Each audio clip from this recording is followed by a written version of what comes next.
The financial world is overly complex on purpose, and it's not always in the benefit of you. You probably already know this because you're diving deeper into the retirement planning and learning the strategies and things to really optimize and improve your financial life. And you might, as you're doing the research, you might start to feel a little bit overwhelmed. There's thousands of investment options, whether it's ETFs or funds or alternative investments. And then there's also these changing tax rules or account rules.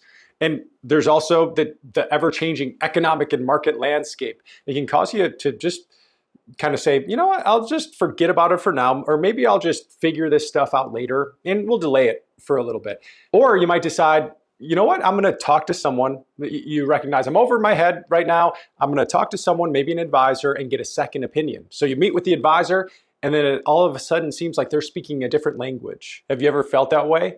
Well, that's what it feels like for a lot of people that we talk to. It's almost like going to a foreign country and they've got these different rules and they've got the different language, and you're actually looking at a list of sites of things that could be helpful to visit and fun tourist attractions, but it is in a different language and we're lost and we just don't know what to do next. As a real world example of what I'm talking about here, the Columbia Business School actually did this study of thousands of 401k participants. And let me pull up my simple bad drawings here, but the participant rate was in the mid 70 percentile when there were less choices here. So when they had three choices, participants actually participated the most in the 401k plan. But as more and more options became available, it dropped all the way down to 60%. And this is common in a lot of areas, whether it is, you go to the grocery store and you're looking at 50 different types of jelly to put on a peanut butter and jelly sandwich for your grandkids or your kids. And simplified, it's complex equals actually could be detrimental because it results in no decision being made, which can be detrimental to your future. So the goal for today is to start with the basics. We're going to focus on the three most important things to get right when retirement planning. And then if you desire to, you can always build on top of that and get more complex if you find it necessary. But we're really just building the base of the pyramid, right? And sure, you can go to complete complexity if you want to, but let's get the foundation right. And as I was thinking about what to share, what's the most valuable things to share with you, I was wondering, why does the financial world have to be so complex? And I could think of a few reasons, which I'll mention here, but I'd be interested if you've got any thoughts on this too. Let me know in the comments below. Why does the financial world have to be complex? Mine are a little bit cynical, and I'm from the financial world as an advisor, but I know the things that, or at least this is my opinion, this is what I believe is happening. I don't know for sure, but I think that advisors or the financial world might be trained that complexity equals this higher perceived value, right? Maybe it makes them feel more important than they really are, or it could be to confuse people on purpose. If it's if it takes a full-time job to understand these complexities for somebody, then maybe we'll just hire it out and do it. And maybe complexity equals cool and different, and it's something that we think that we need. But the guy who started one of the largest companies that you know of, financial companies in the world, Jack Bogle, he had an opinion on this, and let me just pull it up on the iPad. He said, financial institutions operate by kind of reverse Occam's razor. They've got a large incentive to favor the complex and costly over the simple and cheap. Quite the opposite of what most investors need and ought to want. Now, the good news is that there are simple options, which we're going to go over in this video. And there are also advisors who can speak that foreign language and they can translate it and apply it to your plan so that you don't have to worry about if you're making the best decision. And you don't have to worry about if you're making a mistake or not. And they're confident enough where they don't need to complicate things in order to prove their value. But one thing I want to share before we keep moving on, Jack in this quote said something that I want to touch on just so that everybody's in all these different scenarios in life. And what he said here was most investors. And there's actually, I hate to bring it up in this video, but there could be a value to complexity, but only for a small number of people. And here's kind of the image that I'm drawing, and it's again, my opinion, and these dollar amounts are just guesses, but it's this idea of value and complexity. And if you're have saved net worth of under 3 million, then maybe the value, if complexity goes up, the value actually goes down. Maybe you don't need it. The majority of people, most investors, probably don't need the complexity. But if you do have a certain amount, or if you're getting into the higher net worth category, then there are some things that actually add value. And of course, it's not a straight line up. Really, it should be curving like this and flattening out. But there could be value to the complexity as long as there's utility for it. And that's what we help clients at Streamline do as well. But if that's you as well, you could also just go for simplicity and probably be just fine. But the people who work with us, they really want to optimize their tax savings and their investment strategy, and really hire specialists to do that for them. But the majority, most investors, we really only need to do 3 things right. Before we get into the 3 though, I want to make sure we know which type of investor we are. There's also 3 types of investors that I can identify. And all of them are good. You just need to know which one you are, which one you prefer being. And let me see if I've got this written out here too. I do. And it's the DIY investor, which realizes that what got him, this person, he or she realizes what got him here, it might not be the best thing moving forward. What got them here might not be the thing to get them there in retirement, but they really love the learning. They love the research and the studying and the strategies and implementing of the ideas. That's the DIY investor. And then we've got the DIY investor that really wants a one-time travel agent. And this is someone who can set up the plan, look at the plan, think about this. The reason why I use travel agent, as you're going to a foreign country, they could set up all the things to do. They know the country. They're not going with you, but they know the country, and they could set up the plan and give it to you to then go and implement in this foreign land, right? Now, the only problem with this is that sometimes you get to the country and then the bus tire gets a flat, or something changed that you weren't prepared for, or in real terms, talking about financial things, the economy or the markets or new laws impact that financial plan, or your life changes, right? And the path and the plan needs to be adjusted. It's kind of like the travel agent does everything set up beforehand, but it's up to you when you get to that foreign country.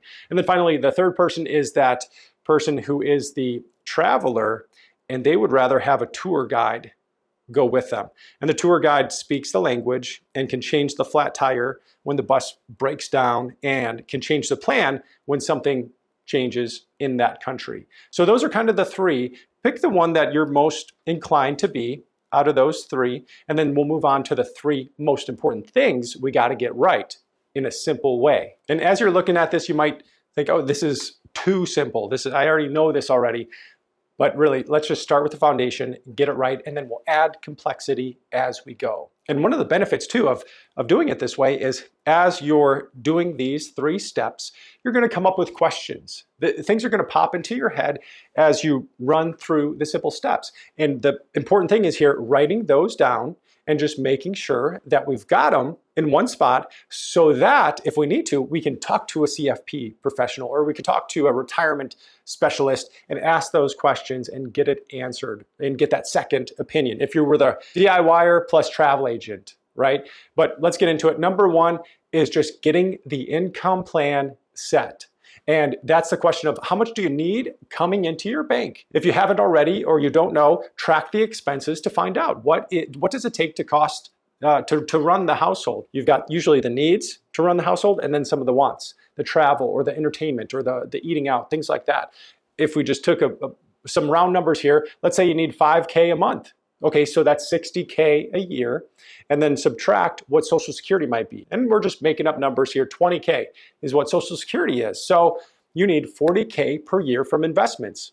Then for this first step, keeping it simple, use the basic 4% rule to see where you're at. So divide that number of 40K divided by 0.04. And although it's not perfect, the 4% rule is not perfect. Don't base your whole plan on this. It gives you the first simple Foundational step. Number two, the second thing we got to get right is get the investment plan right. And for the majority of people, like Jack Bogle was talking about, many times a simple 4-fund solution could accomplish what they need. In order to have diversification and multiple asset classes to handle these different economic seasons, there's a lot of low-cost funds and companies out there that can provide that solution for you. So the second part of the investment plan is also, we want to think about the risk factor.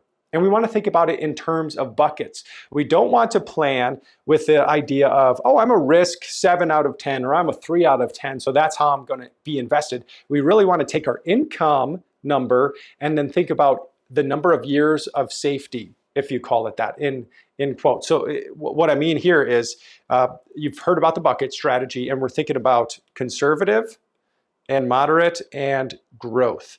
And it can bring some peace of mind to clients when you know how much you have saved in this conservative bucket, so that when things are not looking good, or the economy is a little bit scary, or the markets are a little bit scary, it's nice to know you have something on the side that's not being as impacted or as affected with the ups and downs. And thinking about this bucket in terms of number of years is helpful. For instance, if you needed that 40K per year and you had 200K in this conservative bucket, well, then you've got about 5 years worth of income to ride out whatever downturn we have. The thing that we don't want to do is have to sell the things in the growth or moderate when things are down, right? That's just the opposite. That's why you've got the backup plan here to use that when you need it. And again, these are all, with all of this stuff, these are just general numbers. It's a way to think,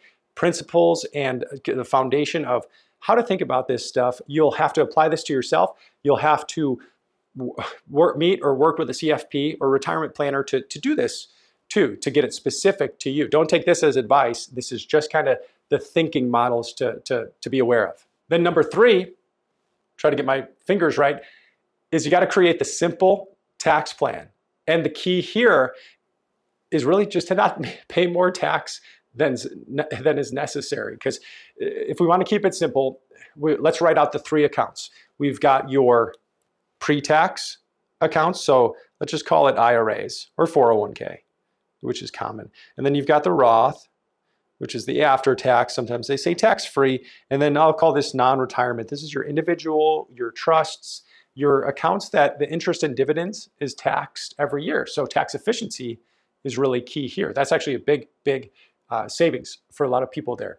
But what we want to do is plan out how much you're going to be pulling from each account during the retirement years.